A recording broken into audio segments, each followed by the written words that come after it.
नमस्कार विद्यार्थी मित्रों, एक बार फिर से आपका स्वागत है। कक्षा 10 गुजरात बोर्ड, विषय सामाजिक विज्ञान, इतिहास का 5वां पाठ भारत विज्ञान और टेक्नोलॉजी विरासत, जिसमें हम 4 नंबर का एक बड़ा प्रश्न हम ले रहे हैं, वैदिक विद्या शल्य चिकित्सा। यह 5वें पाठ का बहुत ही महत्वपूर्ण प्रश्न है। प्राचीन काल से भारत ने वैदिक विद्या और शल्य चिकित्सा के क्षेत्र में अभूतपूर्व सिद्धि प्राप्त की है। अभूतपूर्व मतलब ऐसी सिद्धि कभी पहले प्राप्त नहीं की गई। भारतीय वैदिक शास्त्र के महान प्रणेता महर्षि चरक, महर्षि सुश्रुत एवं वाग्भट ने अपने संशोधनों से वैदिक शास्त्र में उच्चतम शिखर प्राप्त किए। ये 3 जो प्रणेता है, इनका नाम आपको हमेशा याद रखना है। महर्षि चरक, महर्षि सुश्रुत और वाग्भट ने अपने संशोधनों से वैदिक शास्त्र में उच्चतम शिखर प्राप्त किए। महर्षि चरक ने चरक संहिता नामक ग्रंथ में 2000 से भी अधिक वनस्पतियों औषधियों का वर्णन किया है। महर्षि सुश्रुत ने सुश्रुत संहिता में शल्य चिकित्सा मतलब ऑपरेशन के धारदार साधनों का उल्लेख किया है। यहाँ पर आप 127 लिख सकते हैं पेन या पेंसिल से। 127 धारदार साधनों का उल्लेख किया है, जिनसे सिर के बालों को खड़ा चीर कर 2 भागों में कर सकते थे। आप इस वाक्य को समझ सकते हैं कि और सोच भी सकते हैं कि हमारा जो वैदिक विद्या और शल्य चिकित्सा था कितना आगे था। इतना धारदार साधन, इतना तीक्ष्ण हथियार जो सिर के एक सिंगल हेयर, एक खड़े बाल को खड़े चीर कर 2 भाग कर सकता था। वाग्भट का वाग्भट संहिता भी महत्वपूर्ण ग्रंथ है। चरक संहिता, सुश्रुत संहिता और वाग्भट संहिता, ये तीनों ग्रंथ प्रत्येक वैद्य अर्थात डॉक्टर के लिए अत्यंत उपयोगी है। अर्थात आज के वर्तमान समय में भी चरक संहिता, सुश्रुत संहिता और वाग्भट संहिता, ये तीनों ग्रंथ डॉक्टर वेद के लिए अति आवश्यक है। इसे कई भाषाओं में ट्रांसलेट किया गया है। अगला आप लोगों ने देखा कि किस तरह से महर्षि चरक, महर्षि सुश्रुत और वाग्भट ने वैदिक शास्त्र को उच्चतम शिखर पर पहुंचाया है। अब हम देखेंगे कि इसमें किस तरह से दवाइयों का उपयोग किया जाता था। प्राचीन भारत के हिंदुओं के औषधि शास्त्र में खनिज, वनस्पति और प्राणी औषधियों का विशाल संग्रह शामिल है। दवा बनाने की बारीक विधियों के साथ दवाओं का वर्गीकरण तथा दवा के उपयोग हेतु सूचनाएं दी गई है। तो देखिए, याद रखना है कि प्राचीन भारत के हिंदुओं के औषधि शास्त्र में किसका उपयोग किया गया है? खनिज, वनस्पति, प्राणी औषधियों का उपयोग किया गया है और दवा बनाने की बारीक विधियों का उपयोग किया है। साथ में दवाओं का वर्गीकरण किया है, दवा का उपयोग किस तरह से किया जाता है उसकी सूचना दी गई है। वे प्याले आकार का पट्टा बांधकर खून का परिभ्रमण रोककर शल्य चिकित्सा कर सकते थे, अर्थात ऑपरेशन करते थे जिसमें ब्लड मतलब रक्त को रोक देते थे, जिसके लिए वो प्याले आकार का पट्टे का उपयोग करते थे।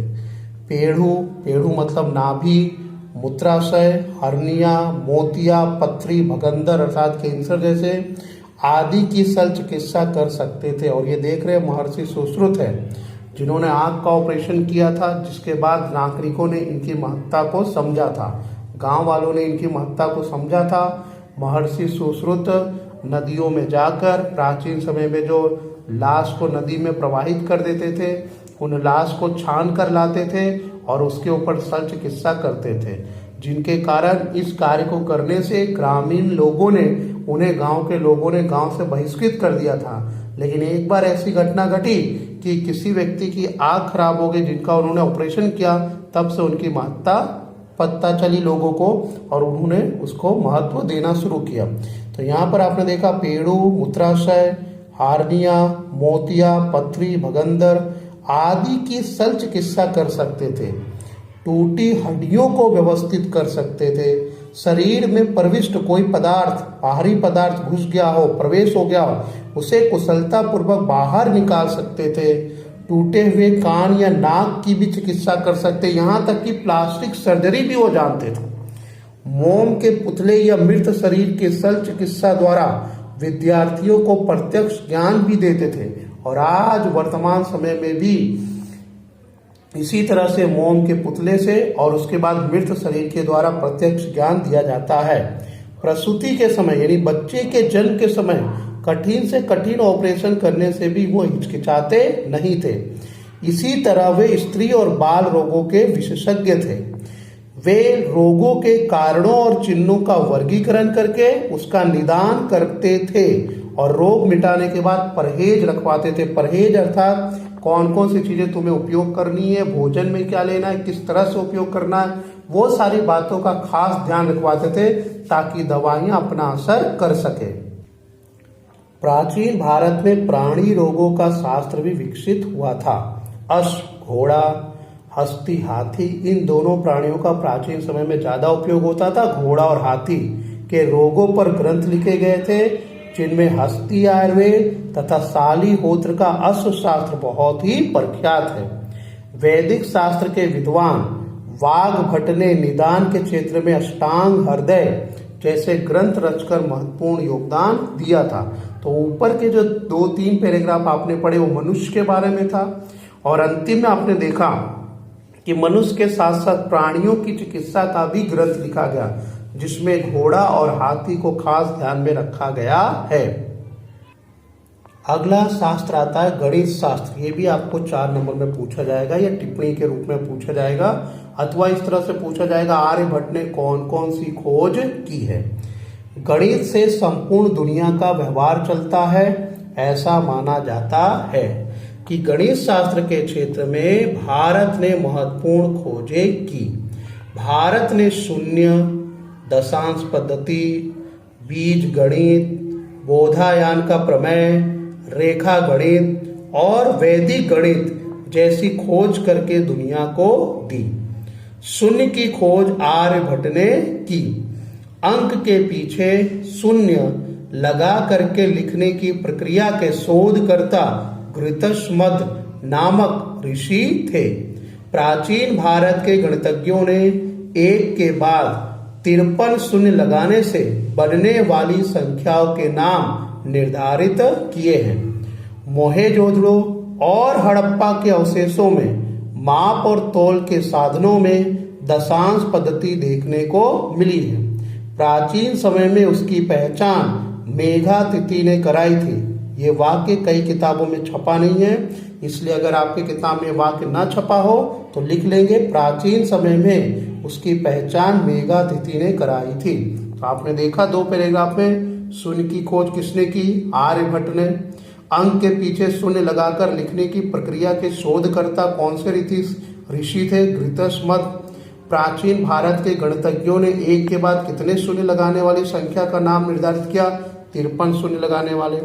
कौन से संस्कृति में माप तौल के साधनों में दशांश पद्धति देखने को मिलती है? तो मोहेंजोदड़ो और हड़प्पा के संस्कृति में।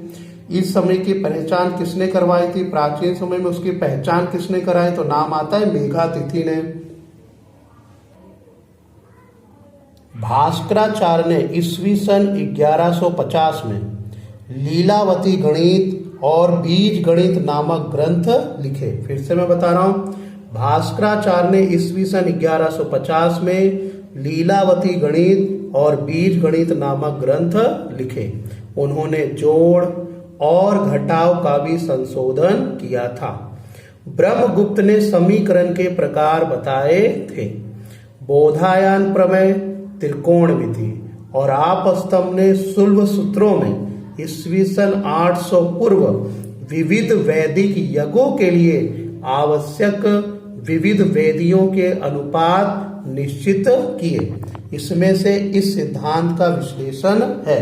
तो इसमें आपने देखा भास्कराचार्य ने 2 पुस्तकें लिखी, एक का नाम था लीलावती गणित और एक का नाम था बीज गणित। एक लीलावती गणित और एक बीज गणित। कब रचना की गई? 1150 में। ब्रह्मगुप्त ने समीकरण के प्रकार बताए हैं। बोधायन प्रमेय ने त्रिकोणमिति और आपस्तंभ ने शुल्ब सूत्रों की खोज की कब की? ईस्वी सन 800 पूर्व। आर्यभट्ट के आर्यभट्टियम, बहुत ही महत्वपूर्ण नाम है ये, आर्यभट्ट के आर्यभट्टियम ग्रंथ में पाई की कीमत 22/7 और 3.14 जितनी होती है उसका उल्लेख है। उन्होंने प्रतिपादित किया कि गोले की परिधि और व्यास के अनुपात को दर्शाने वाला अचलांक पाई है। ये सारी चीजें आप 8वीं 9वीं 10वीं में पढ़ते हैं।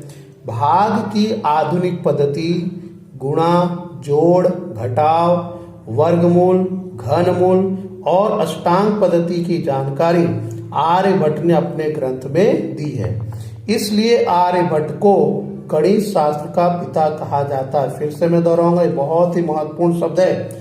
आर्यभट्ट को गणित शास्त्र का पिता कहा जाता है। उन्होंने आर्यभट्टियम ग्रंथ लिखा जिसमें पाई की कीमत 22/7 और 3.14 जितनी बताई है। इसके अलावा उन्होंने 10 गीत का आर्यभट्टियम जैसे ग्रंथ लिखे थे।